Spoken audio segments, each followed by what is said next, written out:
Ketika kamu sulit melupakan seseorang, pernahkah kamu merasa aneh pada dirimu sendiri? Jika pernah, kamu berada di video yang tepat membahas itu semua. Pada video kali ini, kami akan membahas beberapa alasan mengapa kamu sulit melupakan seseorang yang pernah dekat. Mari simak video ini sampai selesai.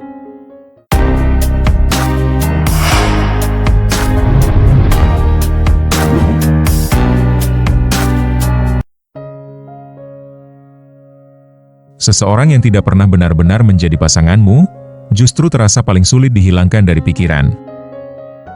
Tidak ada status, tidak ada janji resmi, bahkan mungkin tidak ada perpisahan yang jelas. Namun entah mengapa, namanya masih sering muncul di kepala, terutama saat kamu sedang sendiri atau lelah secara emosional.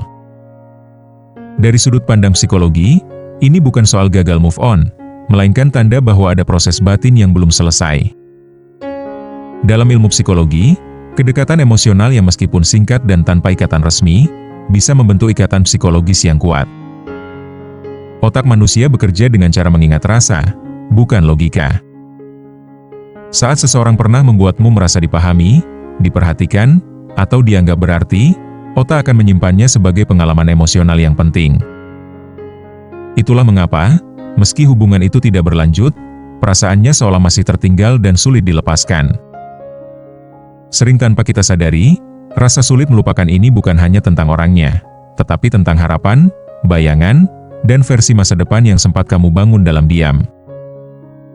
Dan ketika semua itu berhenti tanpa penjelasan yang jelas, pikiranmu akan terus kembali ke sana, mencari jawaban yang tidak pernah datang.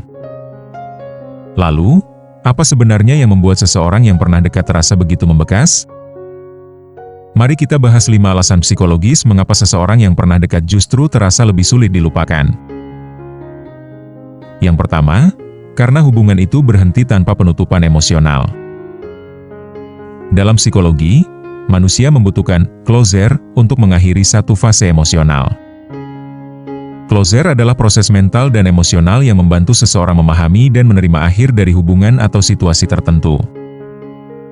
Seringkali, ketika hubungan berhenti secara tiba-tiba, tanpa penjelasan yang jelas, otak akan terus mencari jawaban. Ini tentu berbeda dengan hubungan resmi yang berakhir dengan konflik atau keputusan jelas.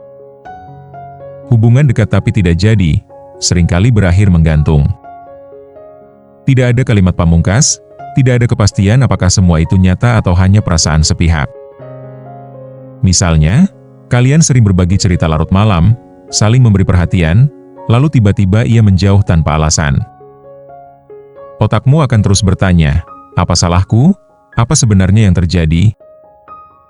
Pertanyaan-pertanyaan inilah yang membuat ingatan tentangnya terus berulang. Jadi, yang paling sulit dilupakan bukan orangnya, tapi pertanyaan yang tak pernah terjawab. Yang kedua, karena kamu jatuh pada versi idealnya, bukan realitanya. Ketika seseorang belum sepenuhnya menjadi pasangan, kita cenderung mengisi kekosongan dengan imajinasi. Otak kita secara alami membangun versi ideal dari orang tersebut. Dalam psikologi kognitif, ini disebut idealization bias, yakni kecenderungan melihat seseorang lebih sempurna karena kita belum melihat sisi buruknya secara utuh. Contohnya, kamu hanya melihat sisi lembutnya saat chatting, perhatian kecilnya, dan cara dia membuatmu merasa spesial.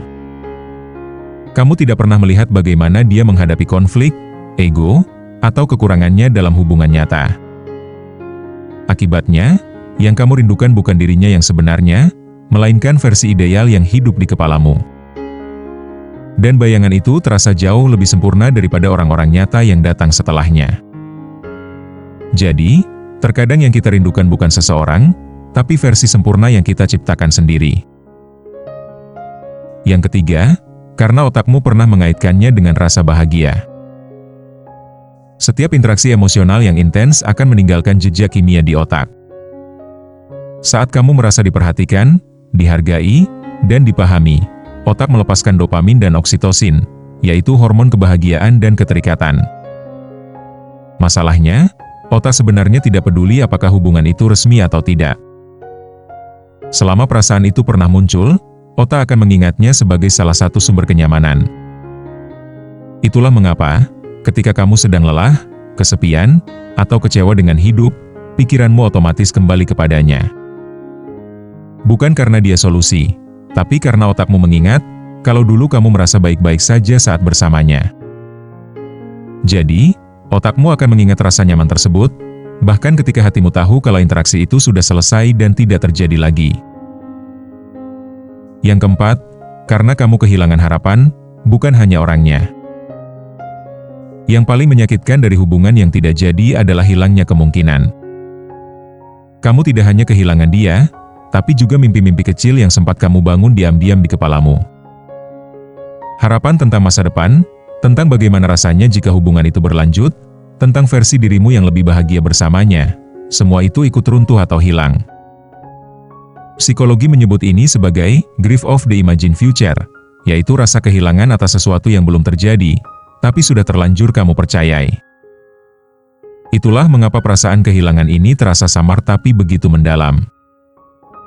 Tidak ada yang bisa kamu tunjuk dan katakan, aku kehilangan ini. Namun hatimu tahu, ada sesuatu yang pergi. Jadi, terkadang yang paling menyakitkan bukan perpisahan, tapi masa depan yang tak pernah terjadi. Yang kelima, karena kamu belum benar-benar memaafkan diri sendiri. Tanpa disadari, kamu mungkin masih menyimpan penyesalan, seperti ungkapan, seandainya aku lebih berani.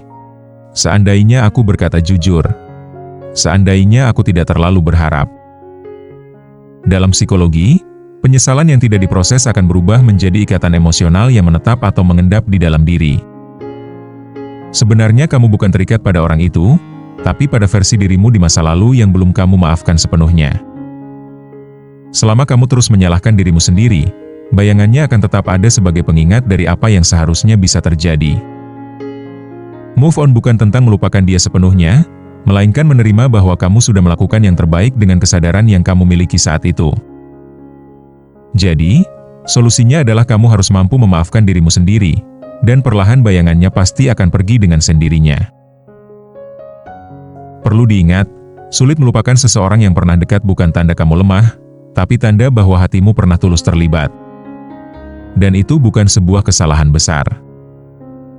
Namun ingat, hidup harus terus berlanjut, dan abaikan orang yang tidak memilih untuk tinggal di hatimu. Yang terpenting bukan seberapa lama kamu mengingatnya, tapi seberapa berani kamu memilih dirimu sendiri ke depan. Karena pada akhirnya, yang pantas kamu perjuangkan adalah seseorang yang tidak membuatmu bertanya-tanya tentang nilai dirimu sendiri. Semoga video tadi bisa bermanfaat untuk kalian semua. Jangan lupa like dan subscribe, serta share ke teman atau media sosial. Sampai jumpa di video berikutnya.